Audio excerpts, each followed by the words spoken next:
5-7 લાખ રૂપિયાની ગાડી માણસ 3 મહિને સર્વિસિંગમાં મોકલાવે છે, પણ માનવ શરીર જે કોઈ બજારમાં તમને મળે નહીં, ભગવાને આપેલું માનવ શરીર, એની આપણે માવજત ખરેખર કરીએ છીએ ખરા? જવાબ આવશે નથી કરતા. આજની ખાણીપીણી અને આજનું પોલ્યુટેડ વાતાવરણ માણસને ક્યાં લઈ જશે એની આપણને ખબર નથી. હું મણીલાલ ગાલા, મારી ઉંમર 72 વર્ષની છે. ગુજરાતમાં કચ્છ મુકામે બળદિયા ગામે આવેલું કલ્યાણ નેચરોપેથી સેન્ટરમાં હું રેગ્યુલર વર્ષમાં 2 વખત આવું છું.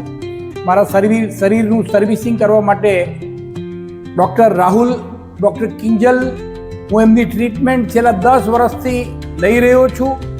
હું જ્યારે છેલ્લો જૂન મહિનામાં આવેલો ત્યારે મને થોડો ગુદા માર્ગની અંદર પાઇલ્સનો થોડો પ્રોબ્લેમ હતો અને ઊંઘ નહોતી આવતી અને બીજી પણ નાની 1-2 ફરિયાદો હતી. પણ એ ફરિયાદો હું અહીંયા 10 દિવસ રહ્યો તો મારી બધી ફરિયાદો જડમૂળથી નીકળી ગઈ હતી.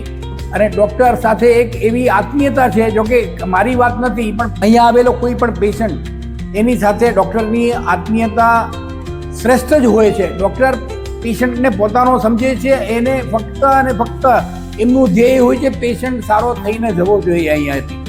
હું આજની પ્રજાને, આજની યુવા પેઢીને એક સંદેશ આપવા માગું છું. તમારે જો સ્વસ્થ રહેવું હોય, બીમારીઓથી દૂર રહેવું હોય, તો તમે વર્ષમાં 2 વખત યા ઓછામાં ઓછું 1 વખત 15 દિવસનો કોર્સ નેચરોપેથી સેન્ટરમાં તમે ચોક્કસ કરો, તો તમને કોઈ દિવસે ડૉક્ટર પાસે જવું નહીં પડે.